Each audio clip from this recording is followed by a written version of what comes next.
E aí, tudo bom com vocês? Estamos no programa Sertão Inovador. É uma alegria estar aqui trazendo conteúdos, projetos, experiências, aprendizados, melhorias, desafios. É muita coisa, mas faz parte, né? A vida tem múltiplas áreas.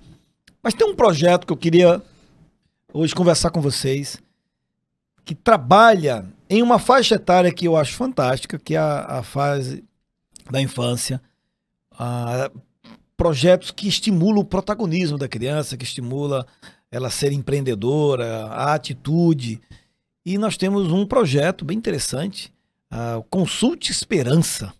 E está aqui conosco para falar sobre esse projeto. Vou deixá-lo bem à vontade aqui para nos explicar que projeto é esse, que o Diego Vandinelli está à frente. Fala um pouquinho sobre esse projeto aí para nós, Diego.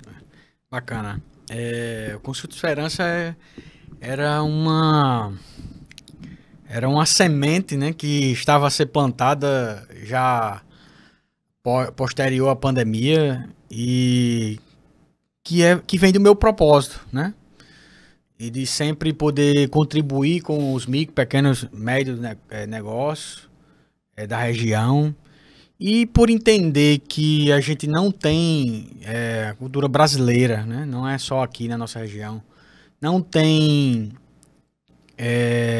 uma tratativa, um direcionamento escolar, um sistema educacional voltado para o empreendedorismo, finanças, gestão, diferentemente de outros centros, grandes centros, Estados Unidos, Europa. Os meninos antes de nascer os dentes já sabem o que é uma ação, já sabem o que é investir, já sabem o que é um futuro, previdência complementar, o que é que eu vou investir, o que é que eu vou... Enfim, já tem base educacional desde a infância sobre temas importantes. E aqui a gente não tem. Então, por exemplo, você que nos assiste, quem de vocês já estudaram educação financeira quando criança na escola? Educação empreendedora. Então, pelo meu propósito, né, de poder contribuir com as empresas, eu via que o grande problema estava em não ter essa cultura, essa criança que pudesse pensar de forma diferente, estratégica para o negócio. Porque o negócio é feito por pessoas, e geralmente pessoas adultas. Sim, sim. Então, se pessoas adultas não sabem sobre finanças, gestão, negócios, empreendedorismo, tecnologia, inovação, é porque elas, talvez quando jovem, quando adolescente, criança, não tiveram esse conhecimento. Então, se a gente conseguir trazer o conhecimento para essas crianças, elas serão adolescentes, jovens e adultas que formarão empresas já com conhecimento. Ou seja, foi uma semente que a gente plantou. Em 2023, eu plantei essa semente dentro do meu escritório, aqui no centro. Comecei com os meus filhos e anunciei só na internet. Abri o Instagram e falei do projeto e anunciei. E começou a chegar uma criança, 2, 3, de repente eu estava com quase 20 crianças no meu escritório, numa sala, num mini auditório, uma vez aos sábados, ensinando, compartilhando, trazendo exercícios, atividades sobre empreendedorismo, tecnologia, inovação, falando sobre comportamento empreendedora. E aí, quando em 2024, final do ano passado, o Senac fez uma visita a mim, gostou do projeto, entendeu que caberia fazer um apoio, uma conexão com um programa chamado Programa Educação para o Bem. E, em resumo, o Senac Mossoró abraçou essa ideia, né? A gente hoje está realizando esse projeto dentro do Senac Mossoró, desde o final do ano passado. Já temos algumas turmas. O objetivo é trazer uma tríade de cursos. O primeiro curso as crianças fazem, primeira etapa, né? São crianças de 10 a 14 anos, né? Crianças e adolescentes, onde a gente traz informática básica. Tipo, as crianças hoje sabem utilizar isso aqui, mas quando chega de frente para o computador, já não tem tanta habilidade. Então a gente traz um primeiro curso informática básica, o segundo, isso juntamente com o empreendedorismo. Certo. O segundo curso a gente traz a disciplina de lógica para programação. Aí as crianças e os adolescentes já começam a ver ali, desenvolver mini sistemas, fácil de contagem, entender a lógica. E estamos trazendo, se Deus quiser, a gente vai conseguir agora de desenvolvimento web. Desenvolvimento de sistemas para crianças. Isso não tem em lugar algum do Brasil quando se junta o projeto Consulta Esperança e o Senac. Inclusive os meninos do Senac Mossoró, onde eu quero deixar um abraço e agradecimento também por comprar esse projeto, né, por trazer, abraçar esse projeto. Estamos dentro de um processo interno do Senac, participando de uma premiação inovadora, inclusive a nível nacional. E esse projeto quando eu falo, tira por esse exemplo aqui, eu estou falando e eu fico falando, meu olho brilha, é um propósito que eu trago, e aí tive a felicidade de a gente ter para as crianças esse apoio do Senac, e se Deus quiser, a gente já está na 3ª turma, né? Sim. Continuar ampliando isso mais forte ainda. Existe algum convite de expansão para outras cidades, algum lugar assim? Ou você pretende deixar, ou ainda para você é piloto, ou você já validou, quer dizer, o modelo funcionou? É uma pergunta. Outra é, quanto tempo dura? É um mês, é um ano? Como é que funciona essa questão? Esses 3 pilares, né? Sempre interligando com o empreendedorismo, de informática básica até desenvolvimento de sistemas, desenvolvimento web. A gente traz empreendedorismo intercalando na disciplina, e quando se soma esse período dos 3, a criança e o adolescente vai passar aí aproximadamente 12 meses conosco. O objetivo é de trazer alguns insights, né, para a criança, para o adolescente, algumas feixes de luzes, vamos dizer assim, para que ele venha despertar sobre a possibilidade dele mudar a realidade dele no meio onde ele vive, através da tecnologia e do empreendedorismo. Porque eu digo que é possível, eu sou fruto disso. Nasci e me criei na Tríplice Fronteira, aqui na cidade, bairros Bom Jardim, Barrocas e Santo Antônio.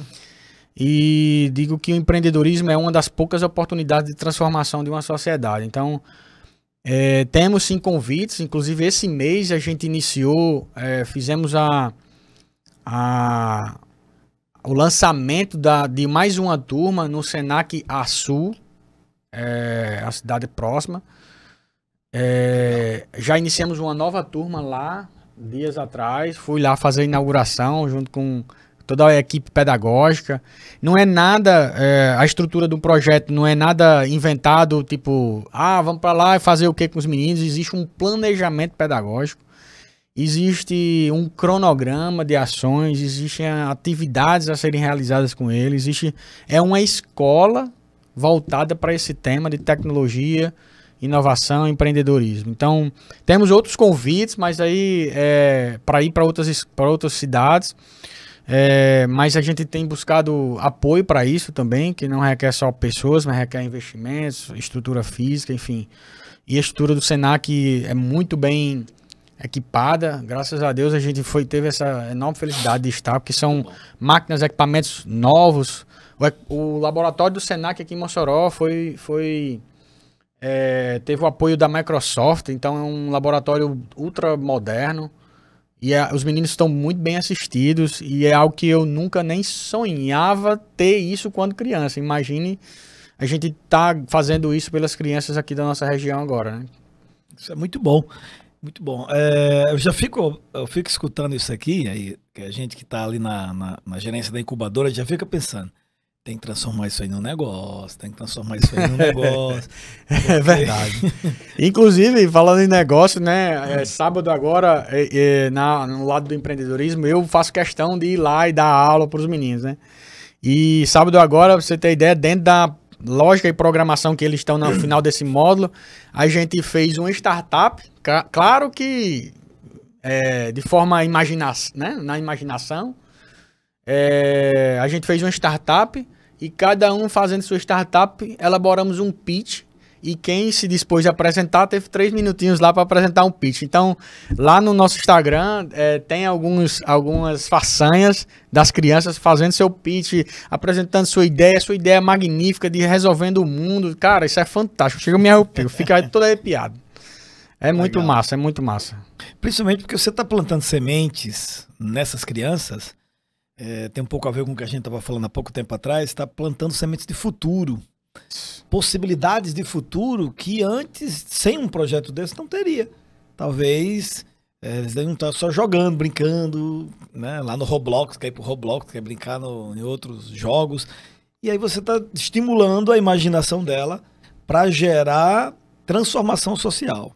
Eu ainda acredito que o projeto de maior transformação social em um país chama-se empreendedorismo.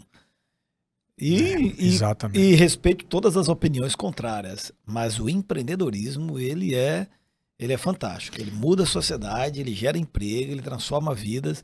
Ele tem um lado que muitas pessoas talvez não gostem, que é o lado da quebra, quando a pessoa quebra, né? Talvez algumas pessoas tenham medo dessa parte, mas não se preocupe, quem vai fazer são os empreendedores. Quem não é empreendedor vai descobrir cedo ou tarde que não é a praia dele.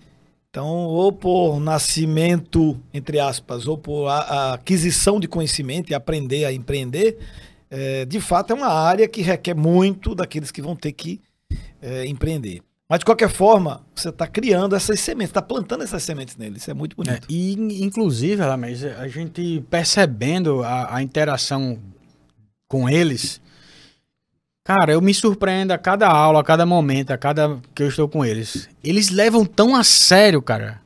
Eles fazem algo assim, como se estivesse fazendo uma empresa mesmo, Entendi. sabe? De fazer... E aí já tem aula que a gente traz, por exemplo, de como montar a empresa, de trazer o capital de giro, do que precisa, de fazer o investimento, enfim.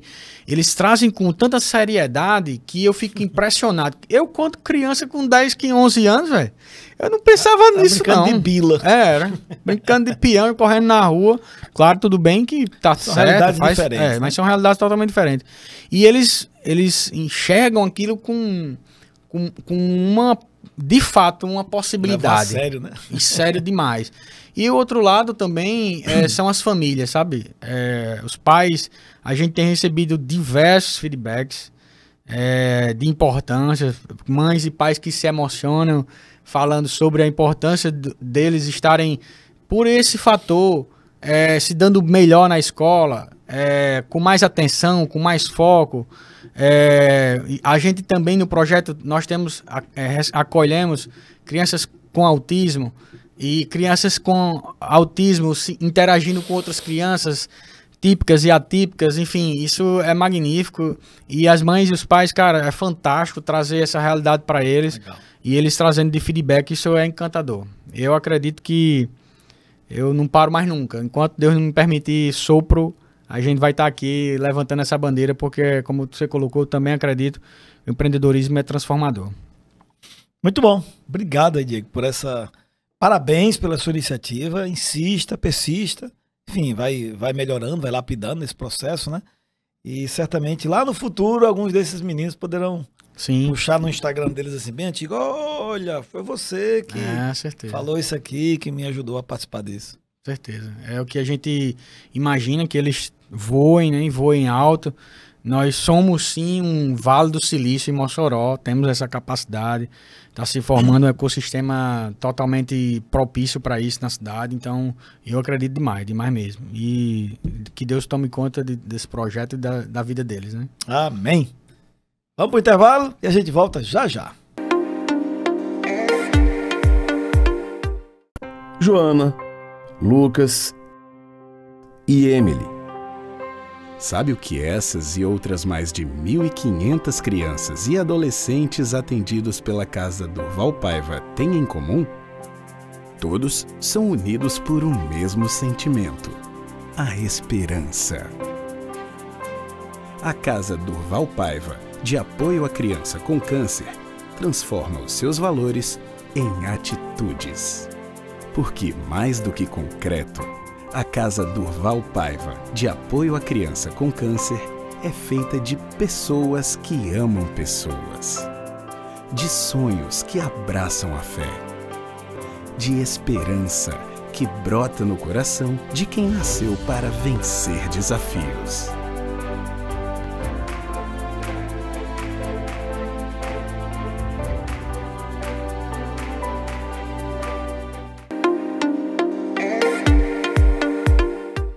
Muito bem, estamos de volta com o programa Sertão Inovador. Vamos direto para a nossa entrevista. Está aqui conosco o Carlos, alguns chamam de Carlinhos da Engie Black. Não sei se você já ouviu falar dessa empresa, mas você ainda vai conhecê-la, porque ela ainda certamente vai ter representatividade. Nós estamos falando de uma startup, um projeto que está incubado lá na Iagran, mas eu não vou falar dele porque nós trouxemos aqui, né, atendendo o nosso convite, o próprio Carlinhos está aqui, o Carlos da Engie Black vai falar um pouquinho sobre ela. Seja bem-vindo, Carlos. Vamos falar um pouquinho sobre esse projeto, mas antes do projeto, se apresente para a gente conhecer quem é o Carlos, formação, se é da cidade, não é? Bom dia, né? Eu sou o Carlos, eu sou aluno, né, da casa, da UFESA, sou natural de Mossoró, daqui da terra, né? Muito bem, nascido e esculpido, né? Na cidade de Mossoró, né? E aí sou formado em Ciência e Tecnologia, né? Me formei, tô concluindo a engenharia, né? O segundo ciclo da engenharia. E também ingressei no mestrado, né? Que concluí recentemente. E aí, quando eu entrei na graduação, né? Eu tinha um sonho, né? De resolver algum problema, né? No meu entender, a graduação ela faz parte além do crescimento profissional, né, do crescimento como pessoa, né? Sim. E aí, na minha perspectiva, sempre foi de trazer, durante a minha graduação, né, na conclusão do curso, resolver algum problema que trouxesse resultado social, né? Uma questão que resolvesse algum problema na prática, né? Fosse algo útil, né? E aí eu conheci algumas pessoas na graduação, né? Queria até mandar um abraço aí para Daniel Valadão, né? Que foi meu orientador do mestrado, e Walter Martins também, que foi um dos meus orientadores também, que me ajudaram bastante, me deram força e muito bem, conhecimento. E aí, durante esse período na faculdade, né, que eu conheci pessoas, eu tive a oportunidade de desenvolver um projeto, né? E esse projeto, ele resolveu um problema ambiental.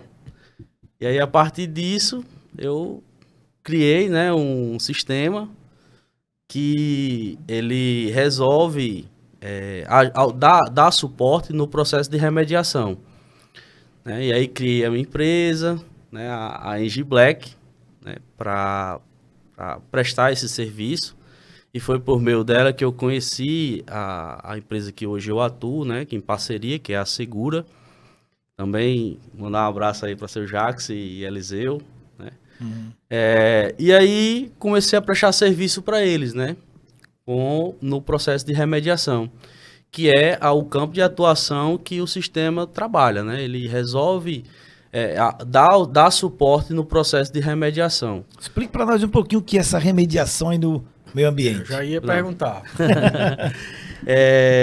Remediação porque assim, tem a lei do poluidor pagador, né? Então toda empresa que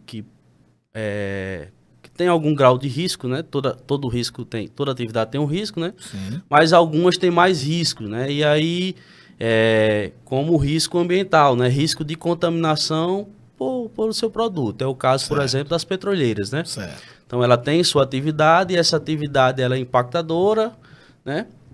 E aí, ela tem que apresentar dentro do seu planejamento, né? De licenciamento, um plano de mitigação. Então, caso aconteça algum acidente, ela tem que fazer... O que é que ela tem que fazer, o que vai fazer, como vai fazer, entendi. Isso. Então, ela apresenta um plano, né, de ação caso aconteça o cenário de acidente, né? E aí, independente dela, ela vai ter que fazer, vai ter as suas penalidades, né, e vai ter que fazer essa remediação.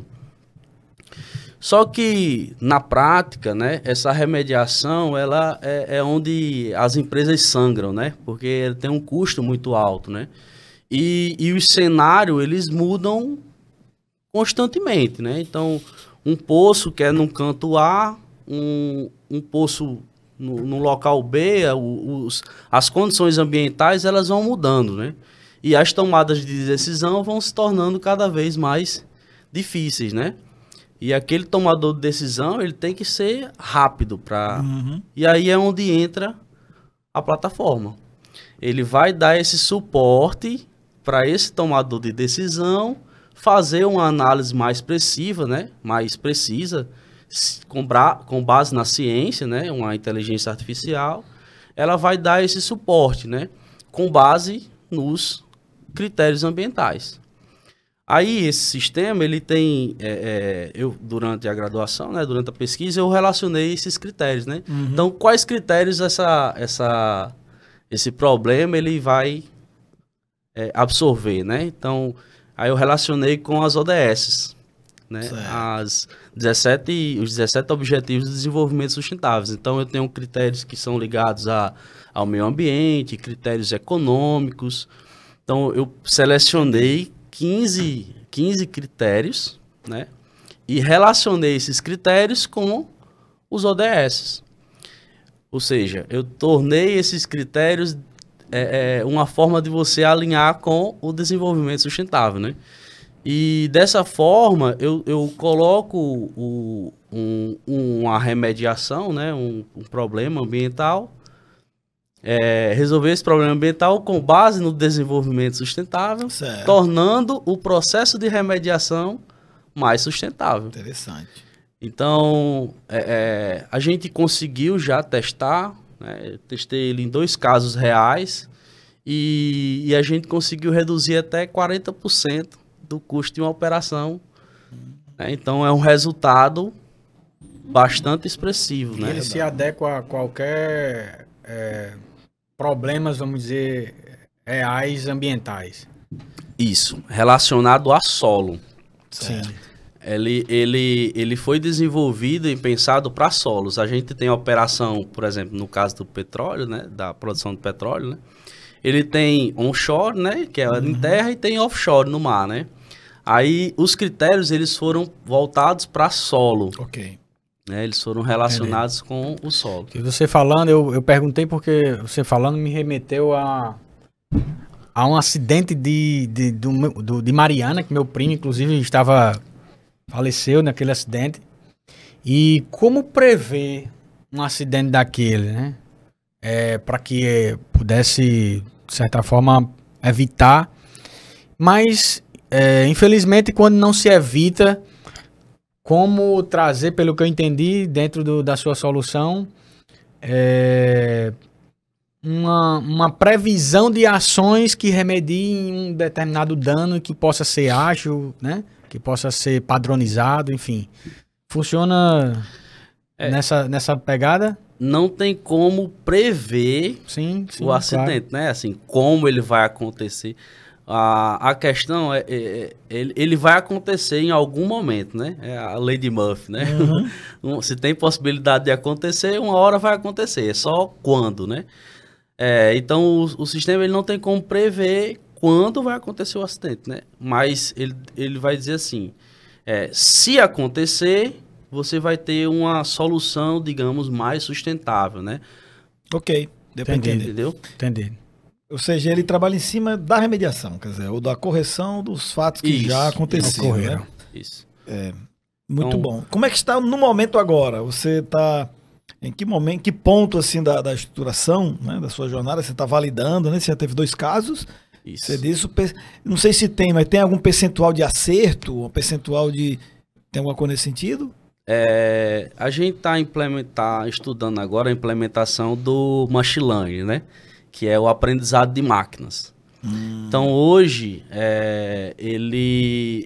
a rede ela foi treinada, né? A inteligência ela foi treinada, só que os casos que ela atuam não foram atualizados ainda. Então, por exemplo, esses 2 casos que ele foi testado, ele não entrou para a experiência da máquina, né? A máquina ela não aprendeu com ela ainda, né? Okay. Aí a gente está nessa fase para incorporar mais a inteligência, né? Para ela cada vez mais diminuir, no caso, esse percentual de erro, né? Cada vez que ela vai aprendendo, a gente vai dando feedback e ela vai ficando mais precisa, né? Então, daí a importância da gente aprimorar nesse processo agora que a gente está, que é de validação, né? Então, ela vai aprender, certo? A gente está nesse processo ainda de validar mais, deixar a rede mais robusta, né? Para a gente dizer assim, ó, agora tá ok, né? A gente tá nessa fase de lapidação. Carlos, me diz uma coisa, aqui na região, eu acho que você atua mais nessa região aqui, né? Região oeste, mas digamos assim, nesse cenário aqui de uns 100 quilômetros, digamos, 100 a 150 quilômetros, se a gente fizer uma circunferência aqui, tem acontecido esses acidentes, não tem acontecido? Quais os acidentes mais comuns que acontecem nessa região que você acredita que essa solução vai ajudar? A solução, ela se adequa a 16 tipos de contaminantes. Né? Tá. A gente dividiu por grupos, né, para ficar mais... Porque na época da graduação existem centenas de contaminantes, né? Então, na época da graduação, a gente não tinha como estudar todos. Né? Então, eu diminuí essa quantidade, né, para que eu conseguisse validar, né? Também, ter o controle, isso. Então, eu dividi por alguns grupos, por exemplo, o grupo BTX, né, que é o benzeno, tuleno, xileno, né? Então, são os hidrocarbonetos aromáticos. Certo. Aí tem radioativos, são 16 grupos, 16. Né? Então, desses 16 grupos, a gente chega aí até uns 80 contaminantes, né? Então, desses 80 contaminantes, eu consigo já ter um resultado. Então, tem soda cáustica, por exemplo, o sal, né? Qualquer contaminante ali que esteja previsto dentro desses 80. Eu não sei, não lembro todos, né? Mas são... Na região, você acha assim, quais os acidentes que mais têm acontecido? Aqui na região, o principal... É mais uma curiosidade mesmo, estou perguntando quais os tipos que acontecem na região. O principal é o petróleo, né? Então, os acidentes são mais voltados para hidrocarboneto, né? A principal atividade econômica é o petróleo, então a gente tem muitas instalações antigas, né, deixadas pela Petrobras. Então, a Petrobras, de certa forma, ainda é recente, né, essa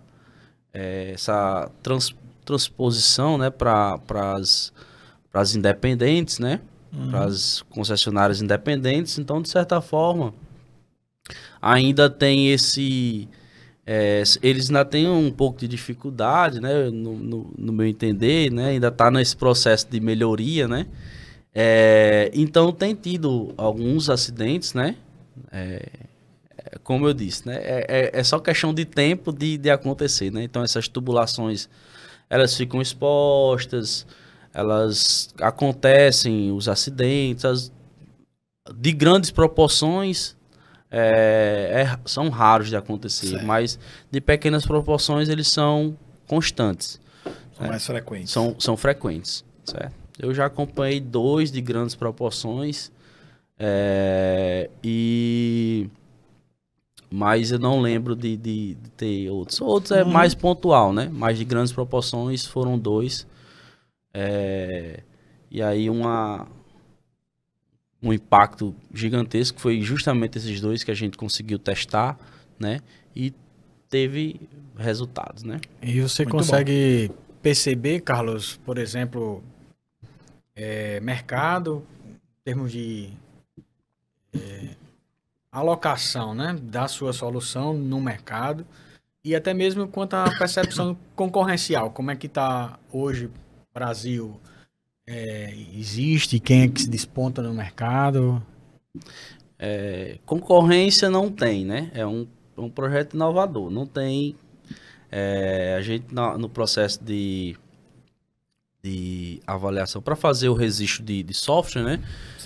Não teve, né? Não tem nenhum software parecido. principalmente com inteligência artificial, né? O mais parecido que a gente tem são tabelas FISPIC, né? Que é ele tem um contaminante e diz o contaminante tal, né? E contaminação humana, né? Se você ingerir esse contaminante, né? Que é o que tem, por exemplo, quando você compra um produto, um rótulo, certo, normal, né? Desse contaminante. É o mais próximo que tem. Mas não tem nada assim com relação à inteligência artificial que vai fazer essa integração entre uma gestão e um colaborador, por exemplo, né? Que ele consegue também fazer isso, né? A gente está implementando agora também, né, Radamés? Uma parte do software que já é uma melhoria, né? Já é o upgrade, né, dele. Que além o aconselhamento da melhor técnica e da metodologia, ele vai apresentar também um treinamento sobre essa metodologia para o colaborador. Que é fundamental, né? Exatamente. Porque a gente percebeu, eu percebi, né, durante uma remediação que às vezes a gerência ela tem ciência, a gente vai fazer isso, né? Vai fazer uma escavação para remover esse contaminante do solo. E aí o colaborador que vai executar, ele não recebe aquele treinamento, porque muitas vezes ele vem de outro setor, sim, de outro cenário, ele vem da produção, ele vem da mecânica para dar o suporte nessa emergência de grandes proporções. Então ele vem de outro setor da empresa, dá o suporte, só que ele não está preparado para aquilo. E o corpo técnico que você tem, por exemplo, a brigada de emergência, ela não é suficiente para treinar todo mundo, né? Então, aí onde vem a jogada do software, que ele também vai auxiliar nisso.